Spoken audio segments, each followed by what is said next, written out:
भारतीय मीडिया की झूठी, मनगढ़ंत और बेबुनियाद खबरें अंजू और नसरुल्लाह के लिए मुश्किलात पैदा करने लगी। अंजू के पाकिस्तानी शौहर ने बड़ा ऐलान कर दिया। नसरुल्लाह ने कहा कि हम जहां भी जा रहे हैं, मीडिया और वीलॉगर्स वहीं पहुंच जाते हैं। हमारी निजी जिंदगी बुरी तरह मुतासिर हो रही है। नसरुल्लाह ने अहम प्रेस कॉन्फ्रेंस करने का भी ऐलान कर दिया। कहा, भारत में भी हमारे मुताल्लिक गलत बातें फैलाई जा रही हैं।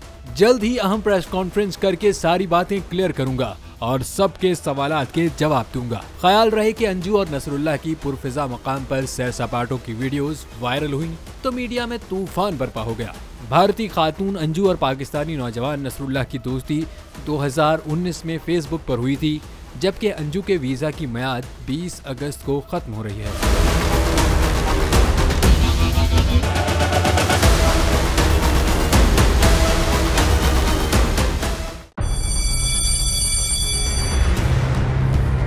जामियात में चलता गोरख धंधा, नौजवानों के मुस्तकबिल से खेलने वाली काली भेड़ों के आगे हुकूमत और इंतजामिया मुकम्मल बेबस। मुस्तकबिल के मेहमानों के तहफ्फुज के लिए बोल ने उठाई आवाज, सहाफती फराइज को निभाते हुए पहुंचाई हर खबर अवाम तक। बड़े स्कैंडल से जुड़े तमाम हकाइक रखे अवाम के सामने, क्योंकि बोल है पाकिस्तान का नंबर 1 न्यूज चैनल। सब्सक्राइब करें और बेल दबाएं ताकि कोई खबर रह न जाए।